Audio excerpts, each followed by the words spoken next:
Você confere na edição de hoje do Jornal Rádio Universidade.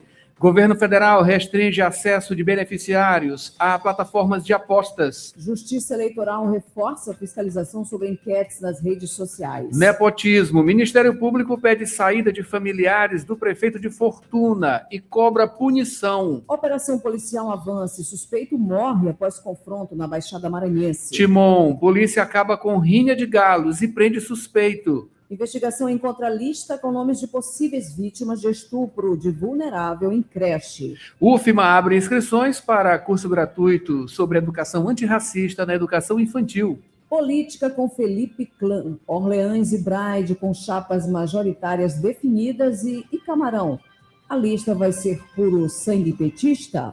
Hoje tem economia com Wagner Matos. Tem boletim da Copa com Paulo Pellegrini. Tem concursos e oportunidades. No Rádio Opinião... os segundos Jogos Abertos de Capoeira 2026, Intercâmbio Cultural Brasil-França com o mestre José de Jesus. Tudo isso e muito mais agora no Jornal Rádio Universidade. Jornal Rádio Universidade. Com Adalberto Júnior e Mayra Nogueira. Bom dia a todos. Bom dia, Mayra Nogueira. Bom dia, Adalberto Júnior. Bom dia, ouvintes que acompanham agora o Jornal Rádio Universidade. Hoje, Mayra, dia 13 de julho de 2026, é o Dia Mundial do Transtorno de Déficit de Atenção e Hiperatividade. É dia do engenheiro de saneamento. Dia do cantor. Dia dos compositores e cantores sertanejos. Também Dia Mundial do Rock. A Universidade FM alcança mais de 30 municípios maranhenses e o mundo através da internet. Acesse www.universidadefm.ufma.br. Baixe o nosso app oficial. Participe pelo WhatsApp 992 17 26 47. Estamos no Instagram, Twitter e Facebook. Acompanhe também nos compiladores de rádios e plataformas de áudio. Spotify, Deezer, Amazon Music e Apple Podcasts. Universidade FM. O mundo se move sempre mais na 106,9.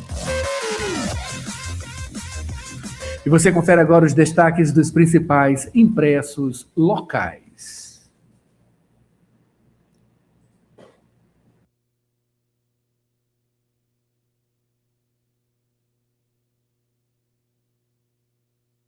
7h17, agora vamos aos destaques dos principais impressos. Você pode acompanhar a gente no YouTube, Universidade FM 106, também no www.universidadefm.ufma.br, que é o nosso site. Lá você pode fazer o download gratuito do nosso aplicativo oficial da Rádio Universidade, com todas as informações da rádio, tá?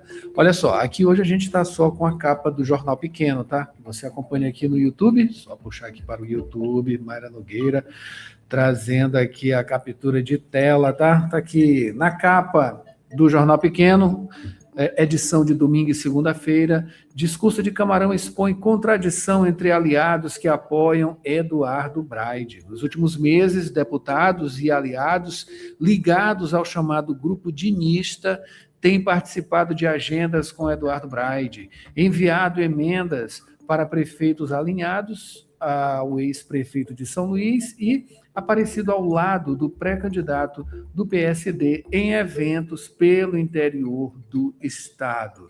Daqui a pouquinho tem Felipe Clã aqui trazendo, claro, né, a análise política para a gente, né, de segunda a sexta aqui no Jornal Rádio Universidade, tá? Olha, Mayra Nogueira também como destaque em Jornal Pequeno. FEComércio articula parceria para a participação do Maranhão na ABAV Expo 2026. O Maranhão já iniciou o planejamento estratégico de sua participação na ABAV Expo 2026, que é um dos maiores e mais importantes eventos do mercado de turismo da América Latina. O presidente da Federação do Comércio de Bens, Serviços e Turismo do Estado do Maranhão, FEComércio Maranhão, Maurício Feijó, conduziu na sexta-feira, dia 10, uma reunião na sede da entidade com as principais lideranças do trade turístico maranhense e ainda do sistema. É isso aí, esses são os destaques do Jornal Pequeno, tá? Vamos ficar devendo em parcial, quando chegar por aqui a gente traz, tá? 7h19 agora. Previsão do tempo e tábua de maré. 7h19, trazemos agora, nesta segunda-feira, a previsão do tempo para São Luís e o Maranhão, que deve ter um dia ventoso com possibilidade isolada de tempestade. A temperatura está em torno de 25 graus, com a sensação de calor e umidade elevada ao longo do dia. O céu deve alternar entre sol e nuvens, deixando o tempo um pouco instável. Quem for sair deve ficar atento a mudanças rápidas no clima, principalmente em áreas abertas. Também vale se prevenir para a chuva, que está localizada aí com rajadas de vento. Adalberto Júnior com tábua de maré. É isso aí, Mayra. Hoje, dia 13 de julho, tem a primeira pré-mar às 5h40. Teve, né, na verdade, a primeira pré-mar. 5h40 da manhã, com 5,8 metros. A segunda será às 6h19 da tarde, com 5,6 metros. Baixa-mar, a primeira acontece ao 12h04, com 0,4 metros. A segunda será às 23h56, com 0,5 metros. Quer fazer uma graduação sem sair de casa? A Faculdade Laboro tem a solução para você. Com o poder do EAD, você estuda de onde estiver, com aulas ao vivo, interação com professores e a mesma qualidade de ensino que você já conhece. Matrículas abertas para recursos humanos, administração, pedagogia, gestão pública e serviço social. É flexibilidade para a sua rotina sem abrir mão do seu futuro. Garanta a sua vaga agora mesmo. Acesse laboro.edu.br ou fale pelo WhatsApp 98933001491. Faculdade Laboro. A distância que te aproxima do seu futuro.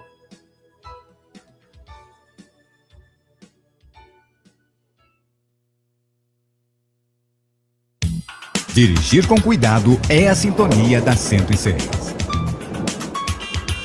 Informações do trânsito. 7h22, estamos aqui já com a informação do trânsito, mapa do Waze.com. Se você quiser participar também, 992172647 é o nosso WhatsApp. Mayra Nogueira, a gente já observa aqui que a BR-135, saída e entrada de São Luís, é o ponto de pior fluxo neste momento aqui em São Luís. E claro, né, o trânsito está normal aqui na área Itaquibacanga, tá? Na saída e na entrada, trânsito tranquilo neste momento, só o trecho a partir da UFMA chegando até o Parque Botânico da Vale, o trânsito muito demandado. Nas demais vias da capital maranhense, que a gente observa que, de acordo com o mapa, é de total tranquilidade. Vamos ver se se confirma com Borges Júnior, não é isso, Borges? Bom dia. Bom dia, Borges. Bom dia a todos. Adalberto, a gente traz informações referentes a Jerônimo de Albuquerque e da mesma forma que acontece ao longo da semana nos principais corredores da capital, fluxo maior sendo registrado nesse momento para quem está se deslocando sentido centro, dessa forma acontecendo na altura do bairro Coafuma, principal deslocamento, então, portanto, nesse trecho da via, para quem se desloca sentido elevado do trabalhador, sentido centro, mas sem comprometimento em relação à fluidez do trânsito nesse trecho da via, da mesma forma acontecendo no sentido oposto, no sentido bairro, também nessa mesma altura, portanto, então, sem intercorrências de momento nesse trecho da Jerônimo de Albuquerque, altura do bairro Coafuma. Adalberto, Mayra. É isso aí, Borges, que bom, viu, que permaneça desse jeito. 7h23 agora.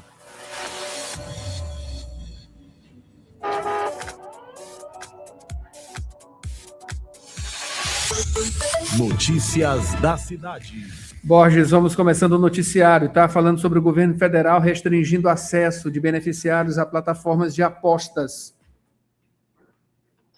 Adalberto, o governo federal bloqueou o acesso de cerca de 2.800.000 pessoas que recebem o Bolsa Família e o BPC, que é o benefício de prestação continuada, acesso a sites de apostas esportivas, portanto, foi bloqueado. Além disso, 9.025 usuários pediram a exclusão voluntária dessas plataformas. A medida, ela cumpre uma decisão do Supremo Tribunal Federal, o Supremo que proíbe o uso de recursos dos programas sociais em apostas online. Com isso, os beneficiários também ficam impedidos de fazer novos cadastros. O Supremo Tribunal Federal também determinou a suspensão de propagandas de apostas direcionadas ao público infantil e aos adolescentes, isso em todo o país. Já o Ministério da Fazenda anunciou novas regras para a publicidade das bets. Elas entram em vigor, essas propagandas, no dia 17 de julho. As peças vão ter que trazer alertas sobre o risco de perder dinheiro, a possibilidade de dependência e também o fato de que apostas não são investimentos. As novas normas também proíbem mensagens que estimulem o jogo, isso com promessas de ganho fácil, sensação de urgência e ainda o uso de premiações antigas. Isso para atrair novos apostadores e palpites ao vivo. Os palpites geralmente feitos por narradores ou comentaristas durante transmissões esportivas. Adalberto, Mayra. É complicado, viu? É isso aí mesmo. Tem que ter alguma ação contra a atuação dessas bets, esses jogos eletrônicos, enfim, isso aí é tudo muito danoso, né? Até para a saúde mental das pessoas, com certeza. Mayra Nogueira. Justiça Eleitoral reforça a fiscalização sobre enquetes nas redes sociais. Borges. A Justiça Eleitoral vai aumentar a fiscalização sobre enquetes publicadas em redes sociais, por portais de notícias, de perfis de influenciadores aqui no Maranhão. A medida, ela busca impedir que consultas informais sejam apresentadas como se fossem pesquisas de intenção de voto, o que é proibido pela legislação eleitoral. Segundo o Tribunal Superior Eleitoral, enquetes com perguntas, gráficos ou outros recursos que imitem pesquisas sociais podem ser consideradas irregulares por não terem registro. Nesses casos, os responsáveis podem receber multas que podem superar os R$106 mil, além de retirada imediata da publicação. E com a aproximação do período eleitoral, a orientação é que administradores de páginas e criadores de conteúdos evitem essa prática, evitem divulgar essas enquetes ou resultados que possam confundir os eleitores. Adalberto, Mayra. É ação de restrição mesmo, tá? A gente está o tempo todo se deparando com informações, né? Informações tem que ter uma procedência, né? Caso qualquer coisa para influenciar o eleitor, né? Isso a gente tem que ter muito cuidado e com certeza é uma ação muito positiva, tá?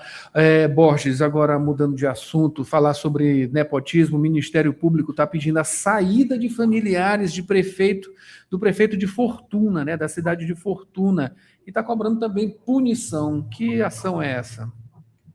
Adalberto, o Ministério Público do Maranhão entrou com a ação civil pública contra o prefeito da cidade de Fortuna, o Sebastião Pereira da Costa Neto. A ação, ela aponta a suposta prática de nepotismo. A ação, ela pede a exoneração imediata de 3 familiares nomeados para cargos estratégicos da prefeitura. Segundo o Ministério Público, o cunhado do prefeito, ele atua na Controladoria Geral, a sogra comanda o setor de tributos e o primo da esposa exerce a função de procurador-geral do município. Para o órgão, as nomeações, elas comprometem a independência dos setores de fiscalização, arrecadação e também da assessoria jurídica. A ação, ela também pede que a Justiça impeça novas nomeações irregulares e ainda que determine a adequação da estrutura administrativa do município Caso a liminar ela seja descumprida, o Ministério Público solicita multa diária, multa de R$2.000 por dia,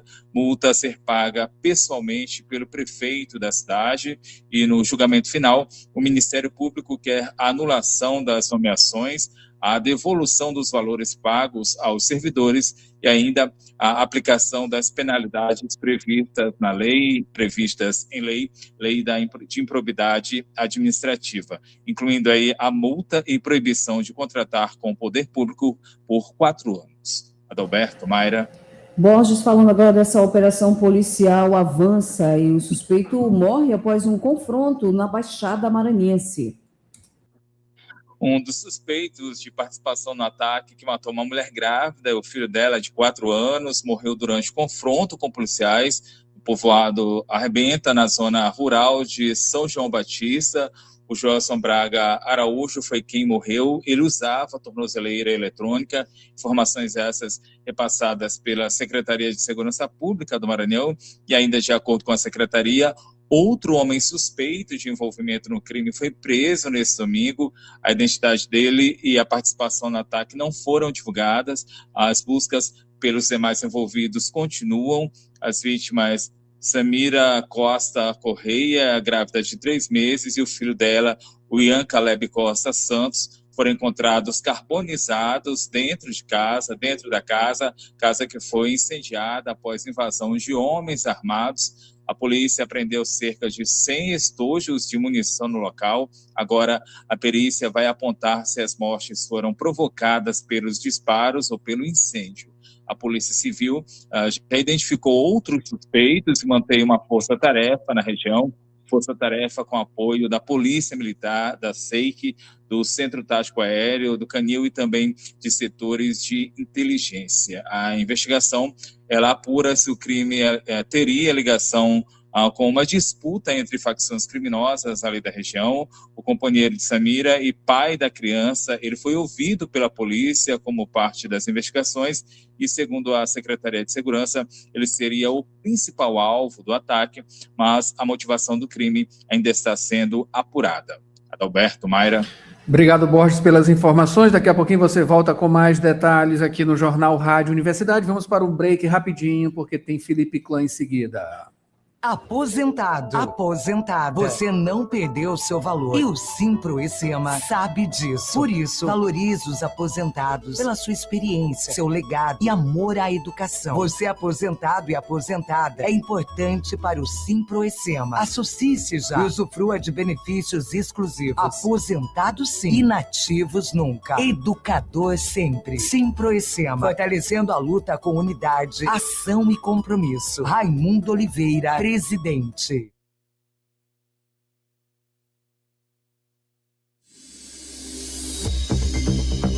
Política. 7h31, aqui segunda-feira, e está na hora de Felipe Clã, está na hora da análise política. Felipe, bom dia.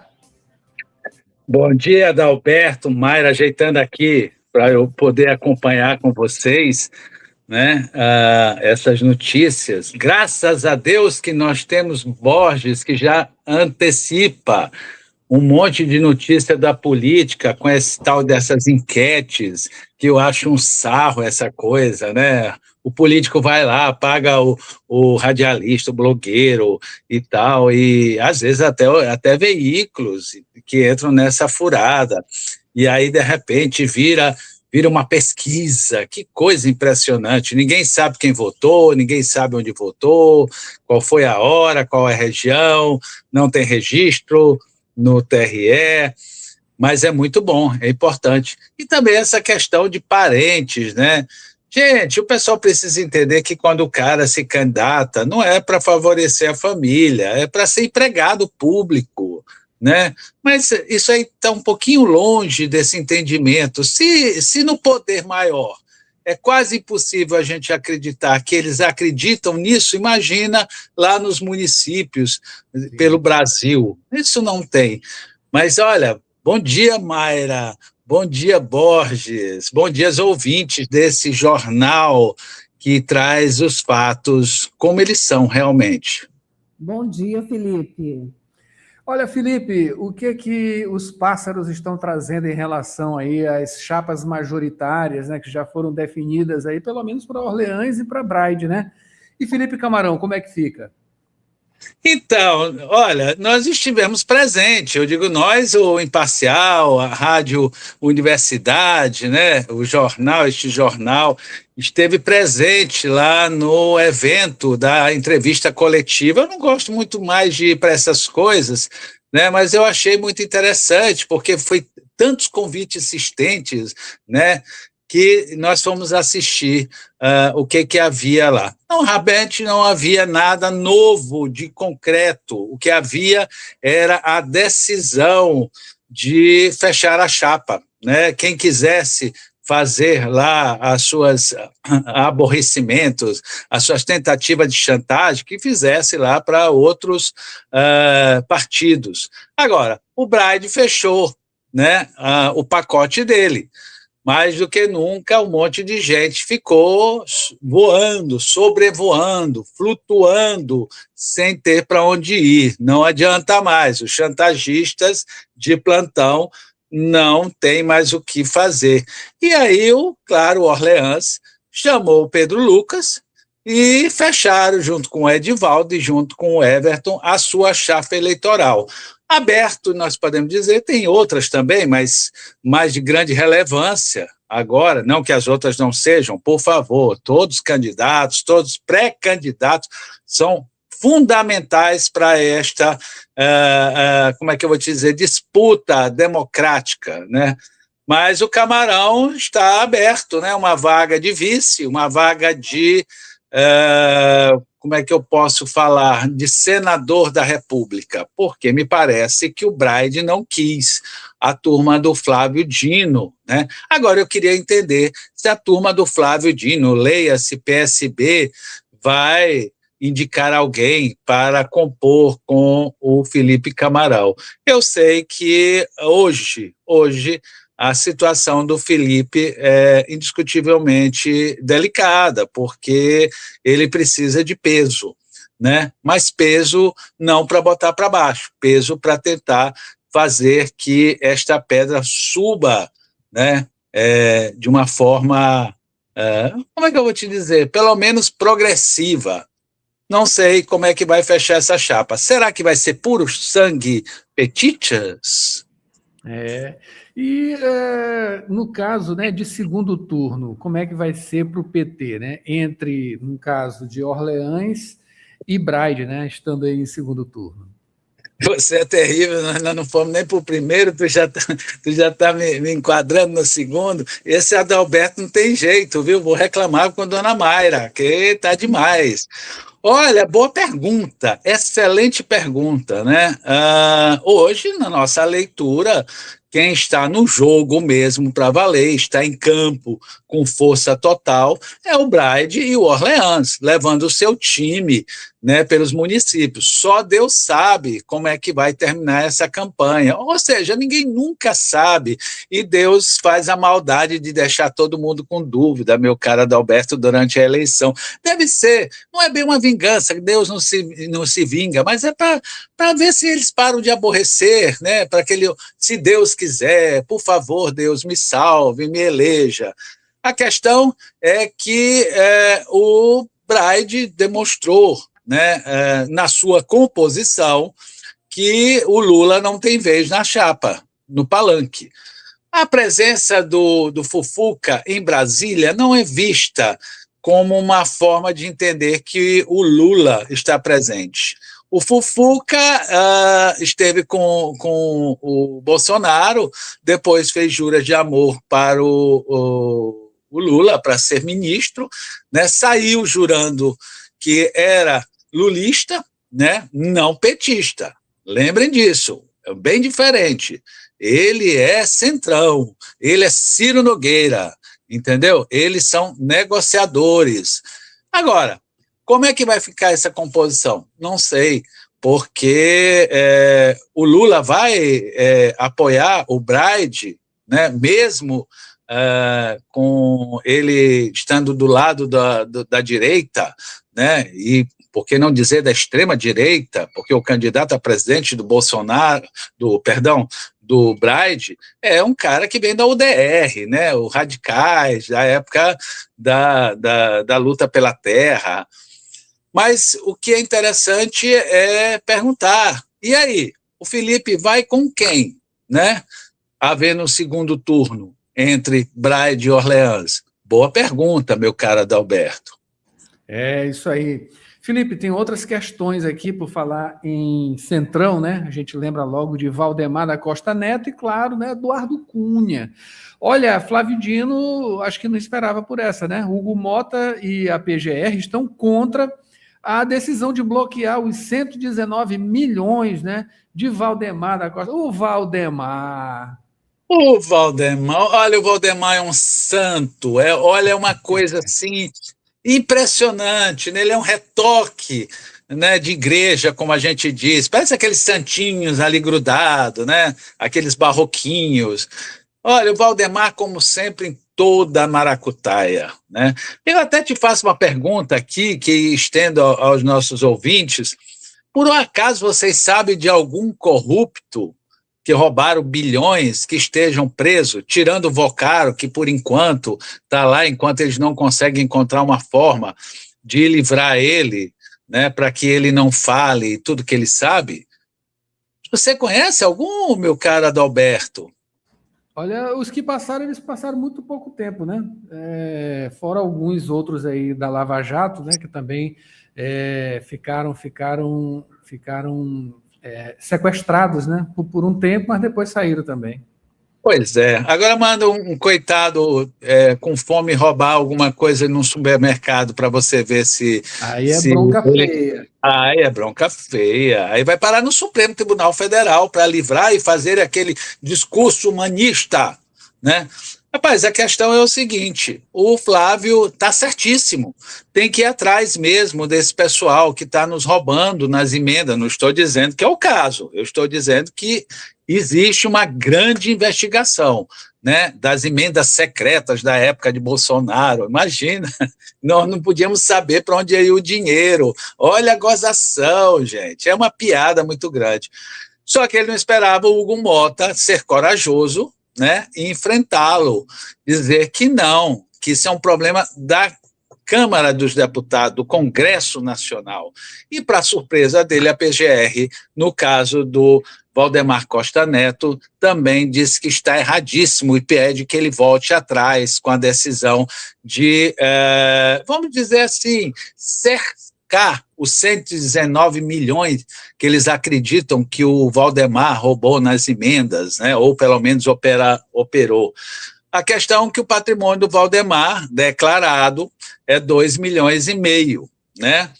Ele até gozou, que ele disse que nem ganhando 2 mega-sena, prêmio grande, ele consegue chegar aos 119 milhões. O que vai dar isso, eu não sei, né?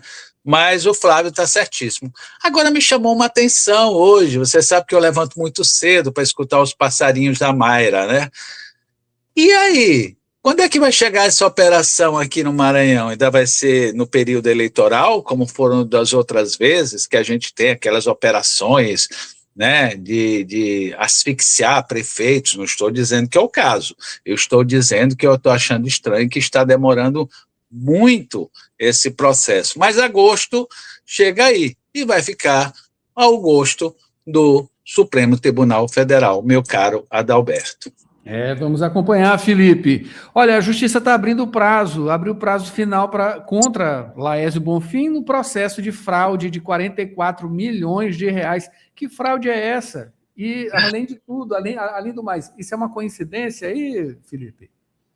Olha, tu me coloca em cada fecho. Eu, quando vi aqui essa pauta, eu corri, né, aos nossos amigos da vida jurídica, né, e para entender o que aconteceu. A juíza de Balsas, né, está cuidando desse processo do período que o impoluto Laésio Bonfim, né, era prefeito, e diz que jamais tocou em dinheiro público. Eu, até agora, não conheço nem nada que possa provar contra ele, nem por ele ser fazendeiro, ele é médico, né? Isso não tem nada a ver, o cara ganha o dinheiro dele. Mas a questão é que parece uma coincidência, né? Vamos chamar assim, que exatamente quando o Braide anuncia ele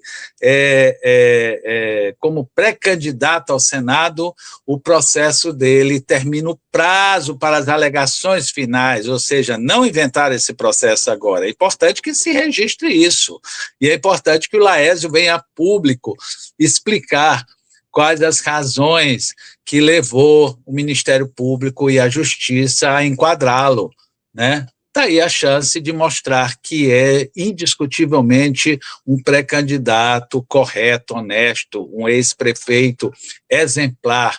Não conheço nenhum. Se você conhecer, meu caro Adalberto, ou a Mayra, ou o Borges, ou os ouvintes, por favor, mande essas mensagens. E lembrando que as pessoas também podem perguntar e podem sugerir assuntos para este jornal da Rádio Universidade, meu caro Adalberto. A gente manda um WhatsApp quando tiver, viu, Felipe? A gente manda com certeza. 7h44, Felipe. Muito obrigado aqui pela presença, análise. Volte amanhã, tá? Atualizar a gente em política. Uma ótima semana. Obrigado. É isso, Mara Nogueira. Vamos embora aqui para a dica saudável, né? Relaxar um pouquinho. E depois tem Wagner Matos aqui com economia com a gente. A gente volta já já com mais Jornal Rádio Universidade. Não saia daí.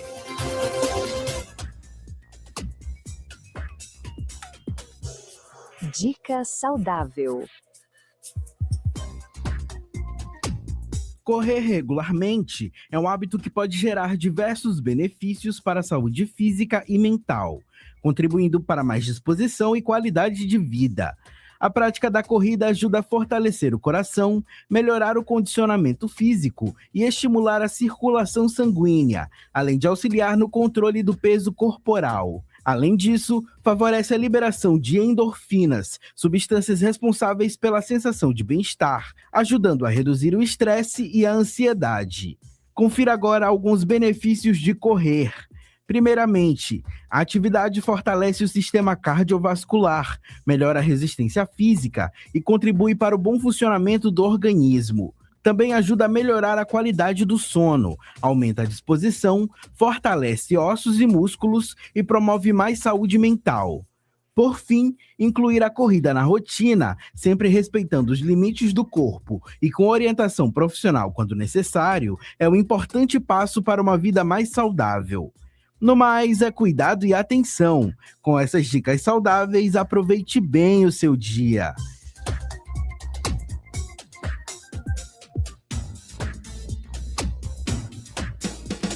Quer fazer uma graduação sem sair de casa? A Faculdade Laboro tem a solução para você. Com o poder do EAD, você estuda de onde estiver, com aulas ao vivo, interação com professores e a mesma qualidade de ensino que você já conhece. Matrículas abertas para recursos humanos, administração, pedagogia, gestão pública e serviço social. É flexibilidade para a sua rotina sem abrir mão do seu futuro. Garanta a sua vaga agora mesmo. Acesse laboro.edu.br ou fale pelo WhatsApp 98933001491.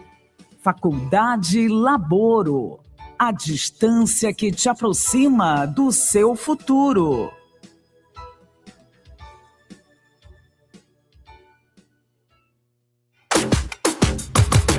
Cotação do dólar e do euro.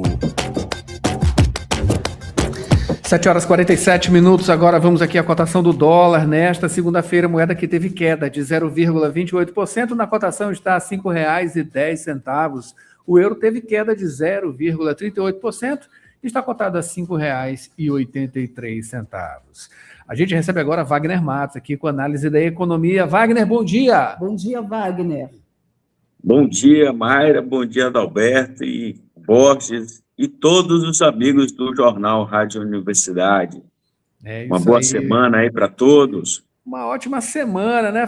Começando a semana falando de economia, claro, né? Olha, falar da economia dos bicos, né? Que está crescendo entre jovens, mudando esse mercado de trabalho, não é isso, Wagner? Exatamente, Adalberto. A economia do Bicos, ela pegou força depois que a gente teve a expansão dos aplicativos, essas plataformas que oferecem possibilidades de trabalho. E aí, muitas delas acabam empregando os trabalhadores com perfil jovem, que tem possibilidade de fazer a sua escala com flexibilidade dos horários e ter um ganho maior do que o emprego formal tradicional. Esses dados aqui que estão apontando também, né, de acordo com o IBGE, número de trabalhadores em plataformas digitais, né, por plataformas digitais, que cresceu 25% de 2022 a 2024. Isso é uma coisa crescente, né, recorrer a esses bicos, né? Enfim, mas o que mais que muda, Wagner, em relação a esse perfil, né? As coisas do dia a dia. Isso tem modificado bastante, né? Esse mercado de trabalho e que, enfim, leva aí umas pessoas a, entre aspas, um certo empreendedorismo, né? Embora alguns não acreditem que isso seja um empreendedorismo de fato, né? Porque tem outras questões relacionadas, mas para quem executa, para quem está ali atrás no dia a dia, está procurando uma forma de melhorar a renda, né? Exatamente, Alberto. Você apontou um ponto importante e nessa pesquisa elaborada, ela apontou que o rendimento médio de quem faz trabalho através dessas plataformas de aplicativo fica em torno de R$ 2.876. É bem acima do trabalho registrado e de carteira assinada, que fica em torno do salário mínimo, que é bem baixo. E aí, com isso, você tem as outras vantagens, que são a flexibilidade do horário. A flexibilidade do horário, ela acaba atraindo muitas pessoas, porque a gente sabe que tem outras tarefas que podem ser executadas durante o dia. Você encarar uma jornada de estudo ou um segundo emprego, trabalhar em determinado horário que tradicionalmente não é regular. Então, a gente tem trabalhos voltados ao período vespertinos, outros noturnos. Então, você sai daquela faixa tradicional de horário que é durante o dia, de 9 às 5, que a gente pode estar citando. Mas aí, essas plataformas, elas estão ganhando essa força nos últimos anos, porque ela tem uma função logo de imediata, a renda cai direto no bolso do trabalhador, e o trabalhador tem necessidade diária. Então, a partir do momento que o trabalhador ele consegue escolher um tipo de trabalho onde ele consegue faturar, ter uma receita diária, ele consegue organizar a sua vida, e aí ele tem um planejamento do orçamento das suas despesas mais precisa e consegue se organizar. E a partir do momento que ele tem essa segurança e consegue dar o resultado esperado, e ele é recompensado pela a qualidade do serviço, pela pontualidade da entrega do seu trabalho, ele tem esse ganho. E aí, muitos abandonam o emprego tradicional e fixam nesse trabalho que é voltado para a plataforma, que tem esse ganho acima do mercado. E eles conseguem organizar sua vida financeira. Isso aí é um ponto importantíssimo, coisa que a gente não tem uma segurança normal no emprego tradicional. Aí a desvantagem é é que nesse tipo de emprego você não tem a segurança trabalhista. Então, o profissional que opta por essa opção de ter esse trabalho através das plataformas de aplicativos, ele deve procurar um plano de previdência privada, ou então se registrar como MEI e fazer os pagamentos regulares para garantir algum direito e ter a sua possibilidade de ter uma aposentadoria no futuro. Enfim, é um mercado novo que ganha força no dia a dia. Existe um exército de trabalhadores que está aí satisfeito e defende, estão aí assíduos, não querem voltar ao trabalho tradicional. Aí a gente pode estar citando os principais empregadores, são essas plataformas de aplicativo, né, de carro, de transporte. A gente tem entrega de mercadoria, que é fortíssimo, não só na parte de alimentação, mas todos os produtos em geral, e aí a gente consegue ter essa dinâmica, essa força e essa garantia de renda para o trabalhador que vive aí nessa situação delicada, que a nossa economia não está fácil, não está fraca, e aí a inflação também acaba prejudicando. Então, é uma maneira de o trabalhador garantir uma renda, ele trabalha, vamos dizer, de acordo com a sua quantidade e necessidade de horas, para que ele tenha uma receita adequada ao seu padrão de vida. Sim.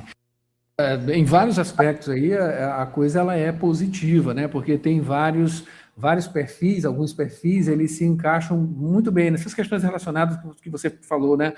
O horário, né? O horário bem flexível, a pessoa trabalha ali no horário que ela quer, puder, enfim, todas essas coisas são muito positivas. Outras, nem tanto, né? Tanto que tem discussões várias, são várias as discussões para falar sobre justamente essas melhorias, né? E as óbvias, né? Claro, aí da questão previdenciária, enfim, tudo que envolve justamente isso, né? Se essas plataformas elas estão de alguma maneira atendendo de uma forma justa, né? A gente sabe que essa palavra, né, ela precisa ser aplicada à justiça, né?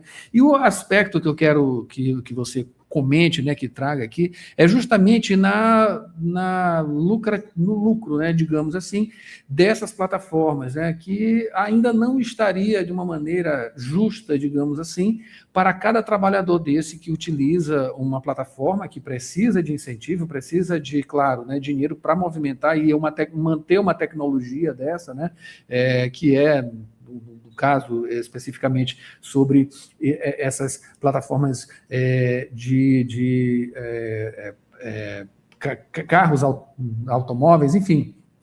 O Uber é a mais conhecida, né? Se elas estão repassando isso de uma maneira justa, né? Porque há discussões, são várias as discussões que apontam justamente para isso, né? Poderia ser um ganho ainda melhor, né? Bem melhor do que está sendo hoje em dia, e várias as outras questões. Enfim, o que você pode trazer justamente sobre isso, né? Porque são várias as discussões justamente para tentar trazer uma melhoria para esses trabalhadores, né? Que estão ali no dia a dia, tem uma manutenção de carro, né? Que é uma coisa complicada também, né? É caro, né? Manter um carro, enfim, todas essas coisas relacionadas a uma justiça, digamos, com essa lucratividade que essas empresas têm. Só reforçando, Wagner, o que Adalberto está falando aí, exatamente que ele está falando exatamente disso, da geração de empregos, que é algo muito bom, mas também a qualidade das relações desse trabalho, dessa geração de emprego. Olha, as plataformas de trabalho que estão sendo colocadas aqui não é novidade no mundo, né? Elas já estão sendo implantadas há muito tempo. Só que aqui a legislação brasileira é diferente. Então, a gente tem que estar readequando certas possibilidades que tem de garantia ao trabalhador para que eles possam estar executando esse trabalho da menor maneira possível. Mas o ponto principal é que não é que a plataforma não queira se adaptar às regras do jogo e dar os melhores direitos aos trabalhadores. A legislação não existe, ela está sendo criada, está sendo possibilitada. Só que, vamos dizer, a gente não pode ter a mesma garantia de um trabalhador CLT para um trabalhador de aplicativo por plataforma. Ela só é uma intermediária, ela oferece uma demanda de serviço para quem tem disponibilidade e trabalho para oferecer e atender aquela demanda. Então, ela não é uma empregadora, ela só é uma plataforma de intermediação de demanda e oferta de mão de obra. Então, existe aí no meio jurídico que está fazendo os estudos para que veja a melhor possibilidade e garanta alguns direitos a esses trabalhadores de aplicativo. Tanto que o governo está proporcionando uma linha de crédito especial para esses entregadores de plataforma de aplicativo, sabe da importância da economia, todas essas plataformas, elas pagam os impostos, e aí o governo também não pode ver e modificar essa tendência que é o desenvolvimento tecnológico. O que devemos fazer é que o trabalhador tenha uma situação econômica melhor. Então, a situação do país ela é muito precária. Então, a gente tem problemas na área de saúde, educação. Então, o governo ele recolhe muito imposto de ambos os lados, tanto para o setor produtivo e empreendedor, quanto para o trabalhador, mas só que não consegue entregar serviços de qualidade, que é exclusivamente para atender a necessidade do trabalhador. E aí fica essa cobrança em cima do empregador. O empregador ele já está fazendo um grande sacrifício. O que é? É pegar esse dinheiro, que é privado, certo? Transformar ele para que ele possa estar oferecendo emprego e renda e também atendendo a arrecadação de impostos. Então, existe aí um estudo, uma análise bem criteriosa para que a gente possa ter determinar cada espaço de cada um para ver qual é a função. O importante é que ninguém está tirando proveito de ninguém. A própria pesquisa, se você pega a satisfação dos entrevistados, dos trabalhadores por aplicativo, eles preferem ficar no trabalho por aplicativo do que ficar num emprego formal, tradicional. Por quê? Porque ele não fica engessado, ele não fica sem a possibilidade de ele ter um ganho extra. Então, ele fica... o trabalhador normal, CLT, ele não tem a possibilidade de ganho, se ele não fizer parte de vendas, da área de vendas comercial, porque aí ele tem um comissionamento. Já nesses outros, na plataforma, ele é por produtividade. Então, isso que é a grande atração. Se ele entrega o produto, ele vai estar ganhando logo aquela produtividade, aquele trabalho remunerado pela produtividade. Mas a gente vê que também essas empresas por aplicativo estão oferecendo vantagens para pontos de reabastecimento, descontos em manutenção dos seus veículos, certificações, cursos de melhora. Então, enfim, existe aí um cuidado e uma possibilidade de estarem garantindo esse espaço aí que tem muita demanda, tanto de quem quer oferecer o serviço e também para quem está querendo trabalhar. É isso aí, Wagner. Muito obrigado aqui pela sua análise. A gente espera você na quinta-feira, portanto, com mais economia aqui no Jornal Rádio Universidade. Uma ótima semana e um bom dia. Bom dia, um grande abraço a todos. Até mais, pessoal. Tchau, tchau. E vamos agora para o Rádio Ciência. A gente volta em seguida com o Jornal Rádio Universidade. Informação com Borges Júnior. É rapidinho. Expansão de fronteiras agrícolas é um dos principais desafios para o combate a queimadas em terras indígenas. Você conhece a filosofia do bem viver? Eu sou Pedro Batista e já está no ar mais uma edição do Rádio Ciência. Pesquisa, produção científica e as discussões do ambiente acadêmico. Rádio Ciência. As notícias do universo científico. De segunda a sexta, agora em 4 horários. 8 da manhã, 2 da tarde, 6 da tarde e 9 da noite. Na Universidade FM.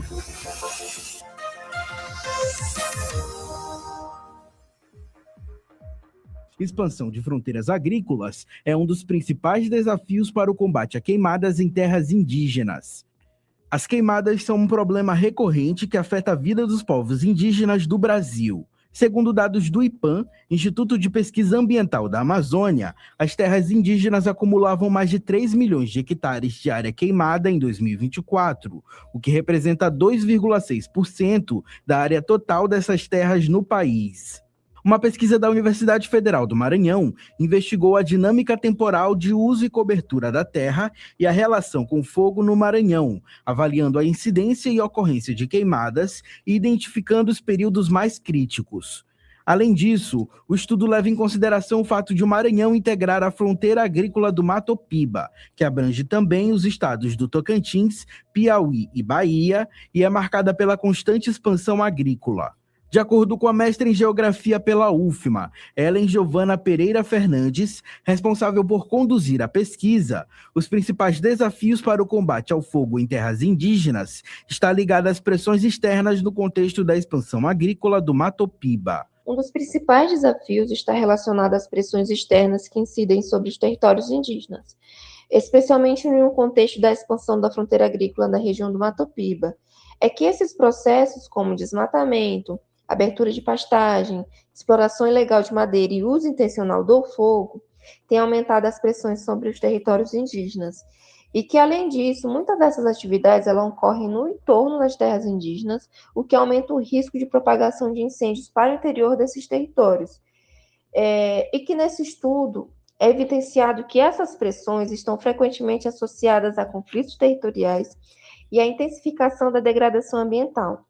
Que, nesse contexto, a proteção das terras indígenas envolve não apenas questões ambientais, mas também desafios relacionados à garantia de direitos territoriais e à segurança das populações indígenas. Intitulada Dinâmica Temporal do Uso e Cobertura da Terra e suas relações com o fogo em terras indígenas do estado do Maranhão, de 1985 a 2023, a dissertação de mestrado uniu técnicas de sensoriamento remoto com sensores de satélites para mapear a superfície terrestre, geoprocessamento e análise espacial pelo Google Earth Engine. Também utilizou dados coletados pelo MAP Biomas, pelo Programa de Monitoramento da Floresta Amazônica Brasileira por satélite do INPE, Instituto Nacional de Pesquisas Espaciais, e levou em consideração informações qualitativas sobre conflitos territoriais e violência contra povos indígenas, do Conselho Indigenista Missionário. Os resultados revelam que as terras indígenas do Maranhão perderam em torno de 150 mil hectares de vegetação remanescente, principalmente em áreas de floresta. A análise da pesquisadora revela ainda que, apesar das perdas, os territórios ainda mantêm 2 milhões de hectares de vegetação remanescente. E apesar dessas perdas, esses territórios ainda mantêm cerca de 2 milhões de hectares de vegetação remanescente, o que representa ali quase a metade de todas as áreas protegidas do estado do Maranhão.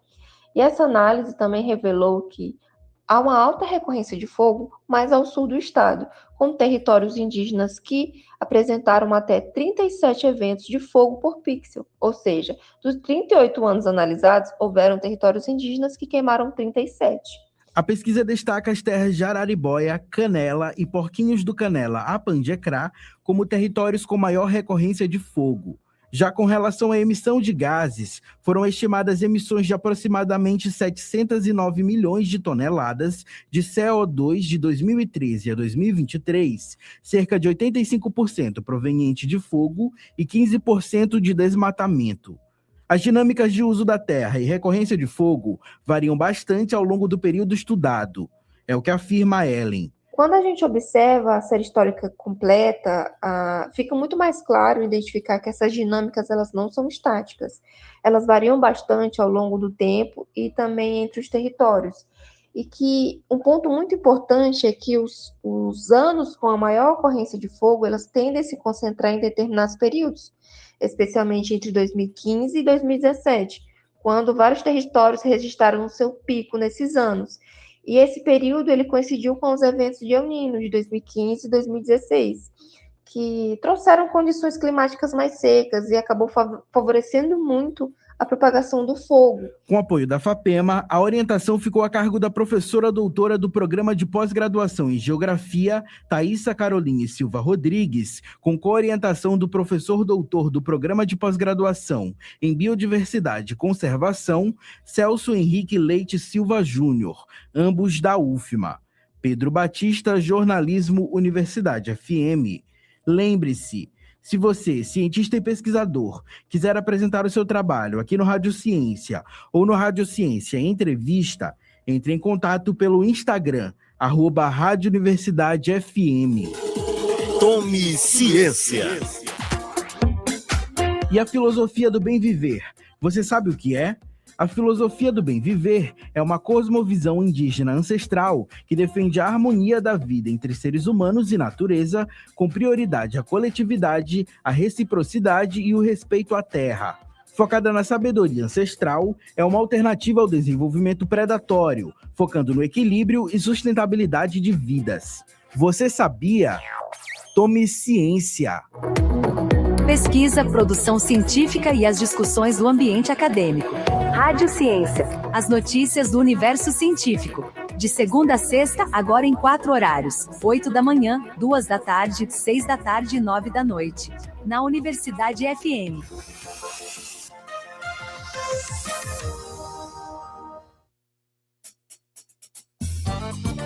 Ei, já pensou em cuidar da sua saúde dançando? Na Movidência a gente mexe o corpo, solta a mente e ainda se diverte de verdade. Vem sentir a energia do forró, da seresta, do balé, do fit dance, do estileto e outros ritmos. É muito mais que dança, é qualidade de vida. Bora? Mais informações no nosso perfil no Instagram, @ed.movidência.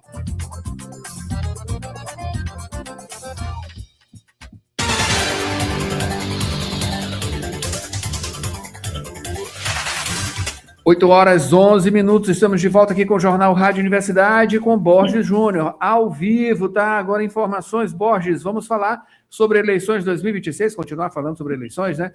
Começa cadastramento de agregações de sessões eleitorais.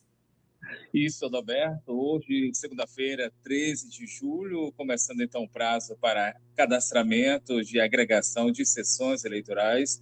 A integração das sessões pelas zonas eleitorais é uma prática comum, ela está prevista em norma, busca diminuir os custos operacionais ao unir sessões eleitorais com poucos eleitores. Os TREs e os tribunais regionais eleitorais podem determinar a agregação de sessões, isso buscando a simplificação dos trabalhos eleitorais, desde que isso não importe em prejuízo ao exercício do voto e que obedeça ao limite máximo de 20 sessões agregadas. Portanto, então, começando nesta segunda-feira, começando no dia de hoje, 13 de julho, dia também mundial do rock, começando então o prazo para cadastramento de agregação de sessões eleitorais. Alberto, Mayra. É isso aí, Borges. Olha, fazendo um comentário aqui sobre a questão do nepotismo, né? O Josimar participando aqui com a gente no 992172647, né? Falando aqui sobre Felipe Camarão, né? Falando que ser eleito não para empregar familiares e tal, também sobre a questão do governador Brandão, né? Sim, tem acusações aí, né? De nepotismo, com certeza. Enfim, muito obrigado, Josimar, pela participação no 992172647, e é isso. Mudando de assunto, Mayra Nogueira, falar sobre Timon, né? Pois é, em Timon, a polícia acaba com rinha de galos e prende o suspeito. Por estupro, na verdade, em Timon a gente fala sobre o estupro de vulnerável, que a polícia encontrou uma lista com o nome de possíveis vítimas e investigações sobre a creche em Timon. A Polícia então Civil informou que apreendeu na casa do ex-diretor adjunto uma creche em Timon, uma lista com nomes de crianças apontadas como possíveis vítimas de abuso. O documento também trazia anotações sobre o nível de autismo de algumas delas, e segundo o delegado Cláudio Mendes, titular da 18ª Delegacia Regional de Timon, a lista ela foi encontrada durante as buscas realizadas no mês passado, e de acordo com a investigação, a maioria das crianças é autista não verbal. O investigado Alberto Luiz Freitas Monção, de 49 anos, ele é suspeito de abusar de 11 crianças com idades entre 2 e 3 anos. As investigações apontam que ele levava as vítimas para um depósito sem câmeras de segurança, e depois as devolvia às salas. Na semana passada, então o suspeito ele foi capturado em Teresina após ficar 5 dias foragido. Ele teria rompido a tornozeleira eletrônica, descumprindo aí as medidas cautelares impostas pela Justiça. Caso continue sendo investigado pela Polícia Civil, e o suspeito ele permanece à disposição da Justiça. Adalberto, Mayra. Obrigado, Borges, pelas informações. Borges vem daqui a pouquinho com essa informação também de Timon, que é sobre a rinha de galos e também a prisão de suspeito. Daqui a pouquinho, Borges retorna com a gente aqui. 8h15, vamos para o Rádio Opinião, Mayra Nogueira.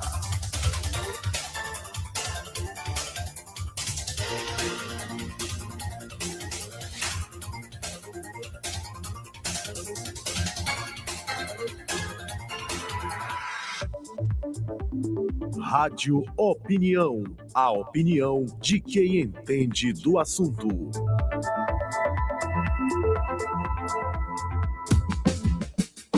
Hoje no Rádio Opinião vamos falar de um evento que é justamente os segundos Jogos Abertos de Capoeira 2026, Intercâmbio Cultural Brasil-França. Para isso a gente recebe agora o mestre José de Jesus, JJ. Mestre, bom dia, seja bem-vindo aqui ao Rádio Opinião. Bom dia, Adalberto, bom dia, auditores. Então, é isso aí. Vamos falar sobre a capoeira, né? Esse evento, Jogos Abertos de Capoeira 2026, está no segundo ano, né?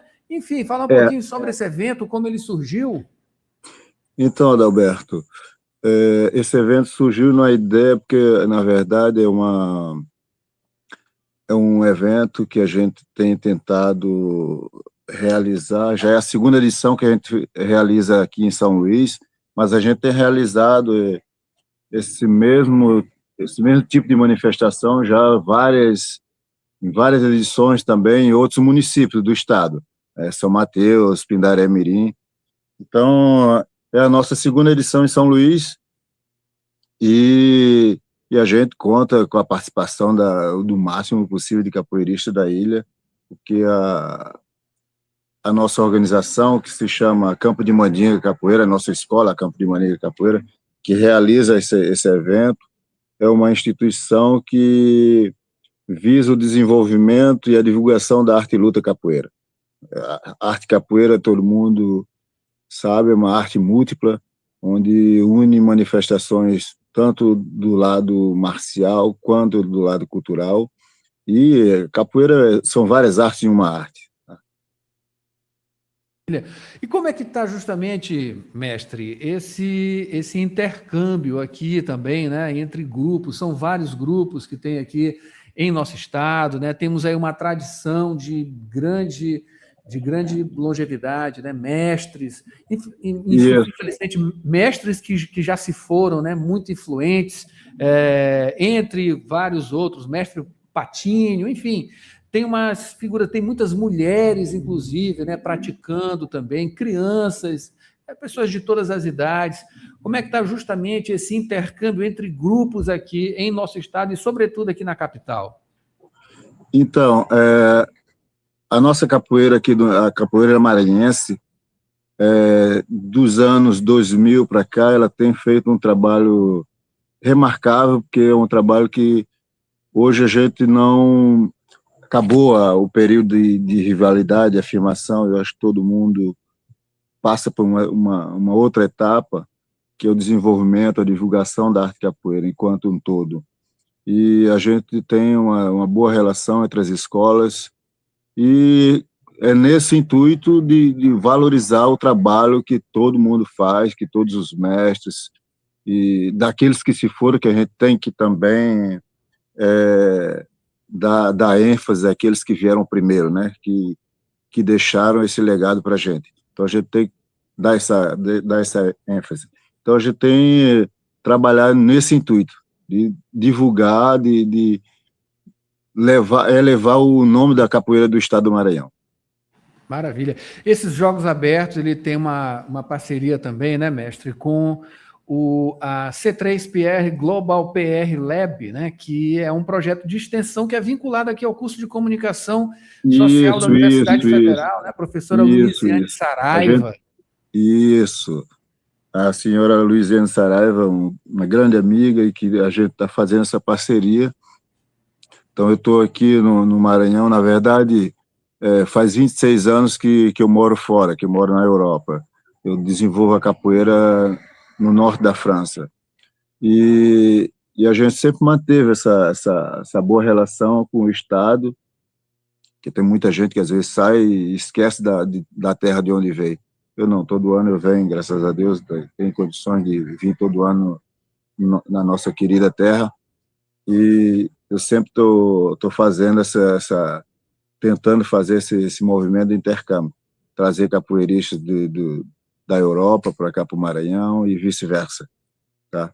Então, esse ano a gente tem essa parceria com o setor de comunicação da UFMA, e espero que seja um sucesso. Para mim já é um sucesso, tá? Para mim já é um sucesso. Maravilha. Vai acontecer nos dias 25 e 26 de julho, né? Essa realização da Escola Campo de Mandinga Capoeira, que você representa aqui. Enfim, qual a expectativa, né? Justamente, são 2 dias de evento. Como é que esses 2 dias vão se desenvolver? As expectativas são muito boas.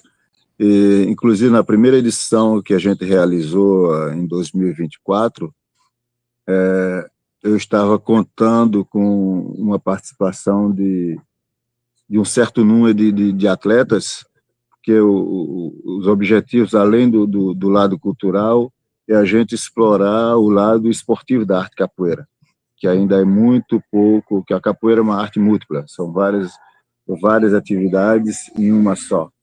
Então, a gente tenta, através desse evento, mobilizar os atletas, o lado esportivo da arte capoeira. Então, há 2 anos atrás, a gente estava com uma perspectiva de participação, então tivemos o dobro, isso é muito importante. E esse ano eu ainda estou fazendo balanço, então o sucesso continua. Maravilha. Mestre, vamos falar agora sobre essa inserção lá na França, né? Como é que tem sido isso, e esse intercâmbio ele é muito importante, né? A França também tem praticantes aí, digamos, de talento, né? Sim, sim. Eu às vezes, eu não gosto muito de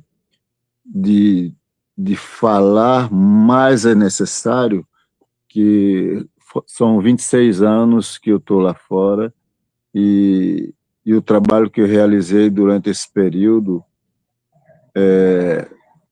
eu teria que aguardar mais 26 anos para realizar aqui no nosso estado, aqui no Brasil.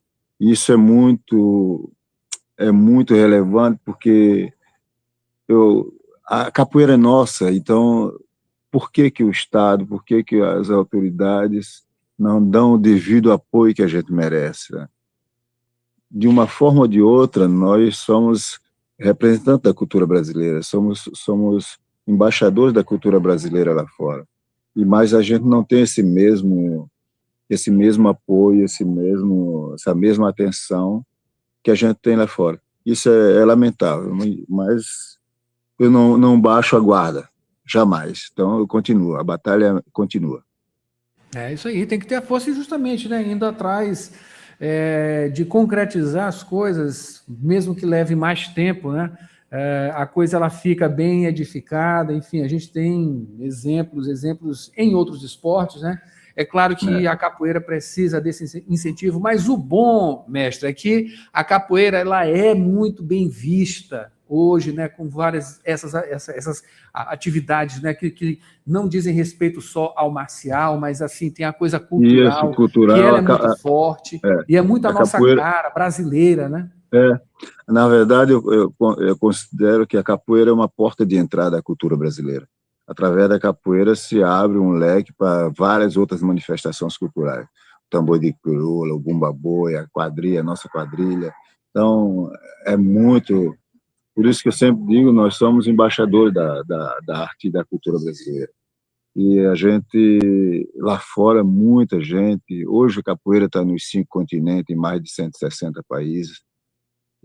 Mas a gente, como diz, na cara e na coragem, na raça, a gente está levando a cultura brasileira para fora. E hoje, na Europa toda mesmo, e especialmente a França é um dos países que mais a capoeira mais tem se desenvolvida, onde tem um número muito elevado, muito grande de capoeiristas, de praticantes. Então, eu mesmo tenho professores, tenho contramestres, inclusive tem um que está aqui no Maranhão, são especialistas que estão trabalhando, estão desenvolvendo a capoeira com essência. Então isso é muito importante, a gente ver esse desenvolvimento da nossa arte lá fora. Para a gente finalizar, e também já aproveitando para fazer esse convite para o evento, né, que vai acontecer em 2 dias, dias 25 e 26, enfim, como é que está justamente a organização disso, né? Está envolvendo quantas pessoas, essa expectativa também, né, de mobilização em termos de organização desse evento, onde vai acontecer, enfim, de que forma? Então, o evento, a nível de organização, está fluindo, está acontecendo. Então já está praticamente 80%, 90% de toda a estrutura já está organizada, e agora é só esperar o dia. Então, são dia 25, então tem uma participação muito boa das escolas de capoeira da nossa capital, e também de outros municípios, porque a Escola Campo de Maneira de Capoeira, a gente tem unidades em vários outros municípios do estado, então, e fora do estado também, no Pará e tal. Então tem essa galera toda que está vindo participar, está vindo competir. Então isso é muito bom. Então as perspectivas são muito boas. Então 80%, 90% da organização já está 100% feita. Maravilha. E para quem quiser participar, enfim, onde é que vai ter essas informações? Alguma coisa relacionada aí com o perfil de Instagram ou site?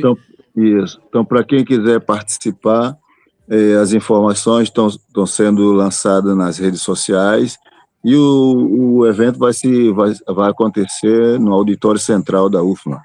Tá? Maravilha. O evento vai acontecer no Auditório Central da UFMA. Então, sábado, a partir das 7 da manhã, a gente vai estar em atividades. Sábado, dia 25, a gente vai estar em atividades lá no Auditório Central. Todo Maravilha. mundo. É um evento aberto, apesar dos atletas que vão participar, tem que estar inscritos, mas é aberto ao público. Maravilha. Só para a gente ter mais especificamente, em qual rede social que vão estar essas informações? As informações vão estar nas informações vão estar no Instagram, no Facebook e nas redes do WhatsApp, nos grupos do WhatsApp da Escola Campo de Mandinga Capoeira. As informações estão sendo lançadas. Beleza. Muito obrigado, então. Olha, acabei de conversar aqui com o mestre capoeira, né?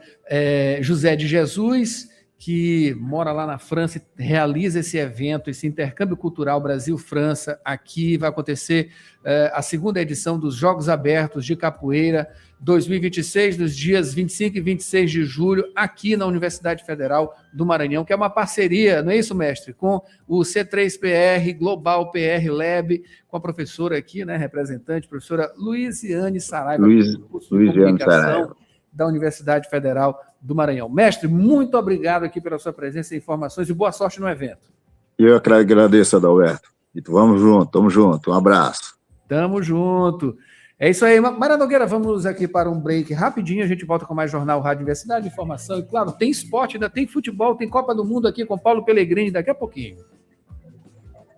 Atenção, São Luís, o seu futuro acaba de ganhar um novo endereço. A Faculdade Laboro chegou com um novo campus, agora na Coab. Novas oportunidades e o mesmo compromisso com o seu sucesso. Escolha o seu caminho: direito, estética e cosmética, administração, recursos humanos, pedagogia, serviço social e gestão pública. Matrículas abertas. Acesse laboro.edu.br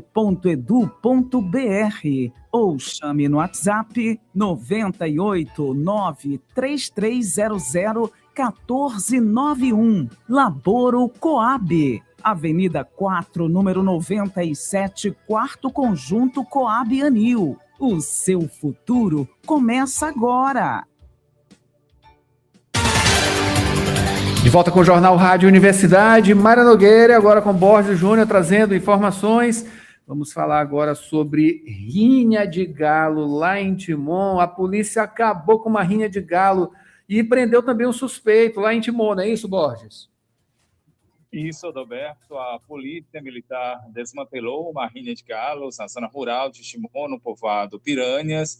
A ação ela aconteceu após uma denúncia e flagrou cerca de 60 pessoas no local. Durante, então, a operação, muitos participantes acabaram fugindo para uma área de mata. O dono do imóvel ele foi preso em flagrante. Os policiais também apreenderam 59 galos, uma gaiola usada nas disputas e ainda uma arma de fabricação caseira. Um dos envolvidos ficou ferido na perna, ferimento na perna durante a fuga. Ele recebeu atendimento do SAMU, o Serviço de Atendimento Móvel de Urgência, foi então levado a uma unidade de saúde. As pessoas identificadas agora, elas devem ser investigadas pela Polícia Civil e, segundo a Polícia Militar, as aves elas apresentavam ferimentos e sinais de maus tratos. 4 galos morreram por causa das lesões e o responsável pelo imóvel ele foi autuado por maus tratos a animais e também por posse ilegal de arma de fogo. Adalberto, Mayra. Borges falando agora sobre a UFMA, que abre inscrições para o curso gratuito sobre educação antirracista na educação infantil.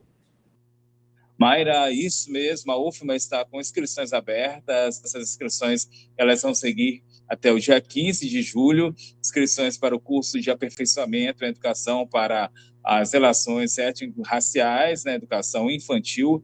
A capacitação ela é gratuita, vai ser ofertada na modalidade semipresencial, vão ser disponibilizadas 300 vagas destinadas a profissionais da rede pública de educação básica do Maranhão, além de integrantes dos movimentos sociais negro e quilombola. Também podem participar docentes e gestores de instituições comunitárias, além de profissionais de secretarias de educação ligados à educação infantil e à educação escolar quilombola. As vagas, elas vão ser distribuídas nas cidades aqui na capital, em São Luís, em Urbano Santos, em Pinheiro, ainda em Miranda, Barreirinhas e Cururupu. O curso, ele tem carga horária de 180 horas, previsão é que ele seja iniciado ainda este mês, seguindo até o final do ano, seguindo até o mês de dezembro. Proposta é fortalecer a educação antirracista e promover a equidade, também ampliar o debate sobre relações étnico-raciais desde a infância. Outras informações relacionadas à UFMA, a Universidade Federal do Maranhão, podem ser acessadas a partir do site da instituição, portalpadrão.ufma.br. Adalberto, Mayra. Concursos e oportunidades. Fique agora com as dicas de concursos e oportunidades.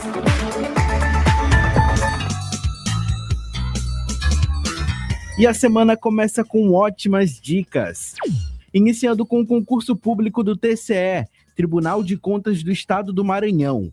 São 40 vagas imediatas, além de formação de cadastro reserva de níveis médio e superior para os cargos de analista, auditor e técnico estadual de controle externo nas áreas de medicina, engenharia, contabilidade, psicologia, direito, entre outras. Inscrições de 17 de julho a 21 de agosto no site sebrasp.org.br/concursos. Inscreva-se.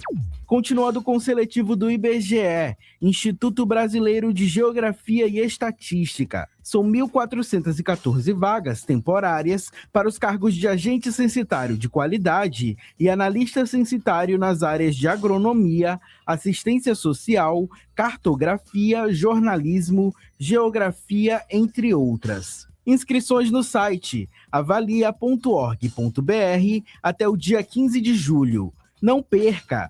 Finalizando com o seletivo da Prefeitura de São José de Ribamar, a 32 quilômetros da capital. São 300 vagas imediatas e 600 vagas para o cadastro reserva para o cargo de professor pedagogo em educação infantil. Inscrições até o dia 27 de julho pelo site fsaduconcursos.org.br. Taxa de R$ 120. Participe! Com redação de Elis Rodrigues, Pedro Batista, Jornalismo, Universidade FM. Fonte confiável de informação para mais de 80% do público na pesquisa exata.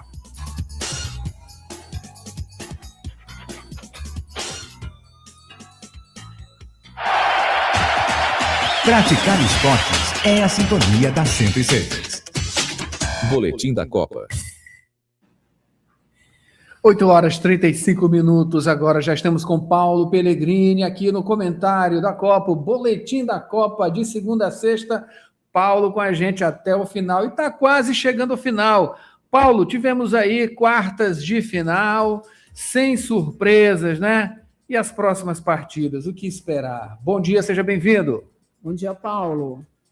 Bom dia, Roberto, bom dia, Mayra. Exato, os 4 favoritos, né?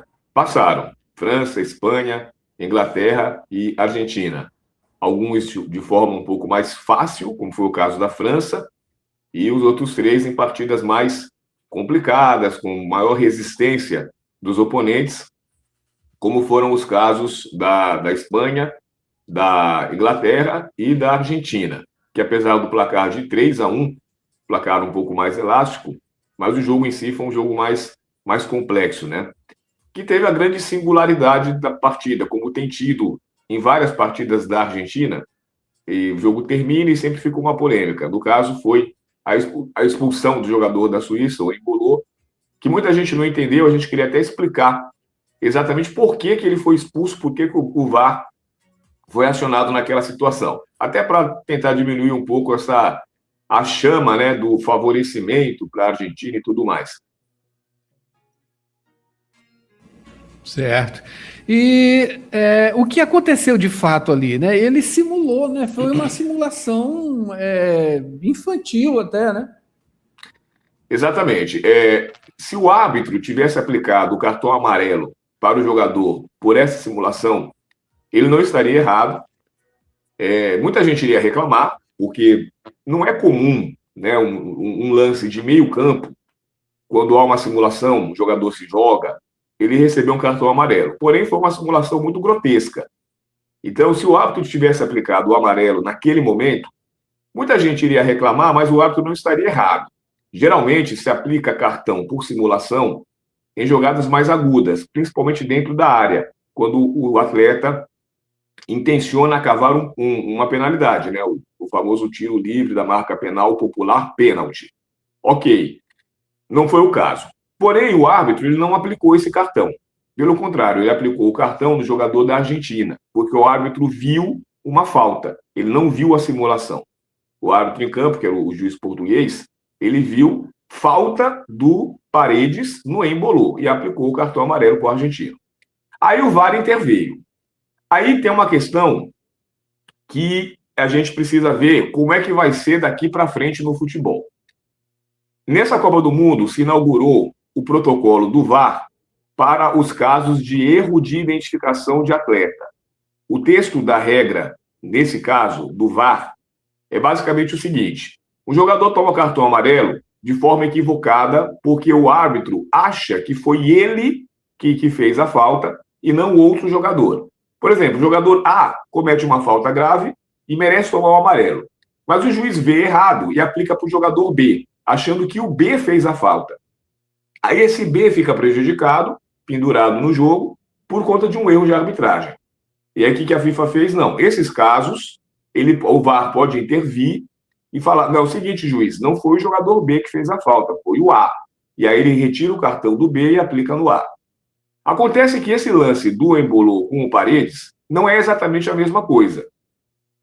A rigor, o juiz não cometeu nenhum erro de identificação. O juiz cometeu um erro de avaliação. Ele achou que o Paredes fez falta para tomar cartão e aplicou o cartão.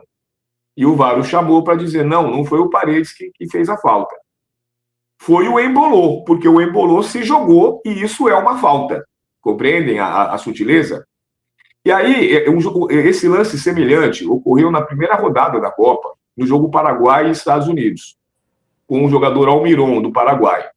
Ele também se jogou, o árbitro deu um amarelo para o americano, o VAR entrou, falou para o árbitro, não foi o americano que fez a falta, o paraguaio se jogou, o árbitro tirou o cartão do americano e aplicou no paraguaio. Porém, primeiro era uma partida de primeira rodada, então não teve repercussão nenhuma. E depois o Almiron não tinha cartão, então ele tomou só o amarelo. No caso do Embolou, além de ser quartas de final da Copa do Mundo, um jogo 1-1, duríssimo, ele já tinha o cartão amarelo. Então, na prática, o que ocorreu? O VAR praticamente obrigou o juiz a expulsar o Embolou. O juiz que não havia avaliado isso no lance, não ia dar cartão nenhum para o Embolou, ao dar o cartão para o argentino, provocou a entrada do VAR, que praticamente o obrigou a expulsar o jogador suíço. E isso mudou completamente a partida. A Suíça dominava o jogo, estava 11 contra 11, eram 67 minutos, ou seja, 22 minutos do segundo tempo. A partir de então, a Argentina ficou com um a mais e ficou com toda a metade do segundo tempo e uma eventual prorrogação para ganhar o jogo com um jogador a mais. Ela não desperdiçou a chance. Conclusão disso, será que daqui para frente toda simulação vai ser cartão amarelo? Ah, mas essa foi grotesca, mas isso é interpretação. Os árbitros podem começar a interpretar jogador caindo no chão e dar cartão para todo mundo. Ou, segunda situação, toda vez que aplicar um cartão amarelo errado para alguém, o VAR vai chamar e vai falar, juiz, não deveria dar cartão para isso, retire o cartão. Não foi para isso que foi criado o VAR nesse protocolo de erro de identificação, mas o árbitro português aplicou dessa forma, como o árbitro do jogo Paraguai e Turquia também aplicou. Então, assim, ficou uma polêmica. Favorecimento? Não, eu continuo dizendo que a Argentina está dando sorte com as arbitragens dos jogos dela, sendo bem rigorosas com as regras, entendeu? Isso não está ocorrendo nos outros jogos, mas nos dela ela está dando a sorte das coisas acontecerem e nessa questão aleatória ela está se dando bem. Ela pode começar a se dar mal daqui para frente com o mesmo motivo, mas até agora ela está dando sorte de todas as polêmicas. Elas não estão erradas, mas elas só estão acontecendo nos jogos dela e o resultado está sendo favorável a ela. Porque na bola, a Argentina tem jogado o pior futebol dos 4. Tá? Já adiantando um pouco os prognósticos para as partidas, na bola a Argentina tem jogado o pior futebol entre a Argentina, Inglaterra, Espanha e Portugal, e França. E ela também tem sido o time com menor capacidade física. A Argentina tem se cansado nos finais dos jogos, coisa que Inglaterra, Espanha e França não estão descansando. Mas a Argentina tem Lionel Messi e tem tido a felicidade das coisas ocorrerem, essas coisas raríssimas do futebol, ocorrerem nos jogos dela, a favor dela. Então, isso faz com que as semifinais e as finais sejam completamente imprevisíveis. A gente observou na prática, né, como um pequeno detalhe ele muda toda uma história, que muito provavelmente, né, se aquele lance não tivesse tirado o jogador, o embolou, muito provavelmente viria uma reação ali, porque o time da Suíça estava se impondo muito melhor. Naquele momento especificamente, estava tecnicamente superior, enfim, estava nítido ali, muito nítido, que estava superior ao time argentino, e no final a Argentina já meteu logo 2 gols, enfim, já lá na prorrogação, e mudou toda a história, e a gente viu o que viu, né? Paulo... sim. Não, vai falar aqui. Aí amanhã a gente faz os prognósticos dos jogos, né? Amanhã França e Espanha, e quarta Inglaterra e Argentina, para dividir certinho, para falar de cada jogo no dia do seu jogo. Exatamente. É porque a gente vai ficar alguns dias aí, né? A gente fica nessa espécie de desmame, né? Porque eram jogos diários, a gente vai começando a pegar os dias intercalados de jogos, a gente fica com aquele sentimento de vazio, né? Enfim, mas até o finalzinho a gente vai ficar aqui com certeza com o comentário, e você volta amanhã para trazer os demais jogos, né? A expectativa para os demais jogos, que com certeza vão ser muito emocionantes, com certeza. Paulo, muito obrigado pela presença, aqui análise, claro, uma ótima semana e até amanhã. Até amanhã. Amanhã a gente faz o prognóstico de França e Espanha. Quem leva essa primeira vaga à final da Copa do Mundo? É isso aí. Tá torcendo para quem, Mayra? Por enquanto, estou sem... Tá sem time, tá isso aí, não tá sem time. Não estou criando nenhuma expectativa mais. Olha, assim, eu tô naquela de França, né? Eu acho que a França tá com um time muito, muito azeitado, é o que está aparecendo, né? Mas respeitando, claro, todos os outros times, a França, a Inglaterra e, claro, a Argentina, né? Que mesmo cansando ali no finalzinho, tem time, tem Messi, tem jogadores aí, Lautaro, enfim, jogadores que são definição, né? Quando precisa, e a gente viu isso aí.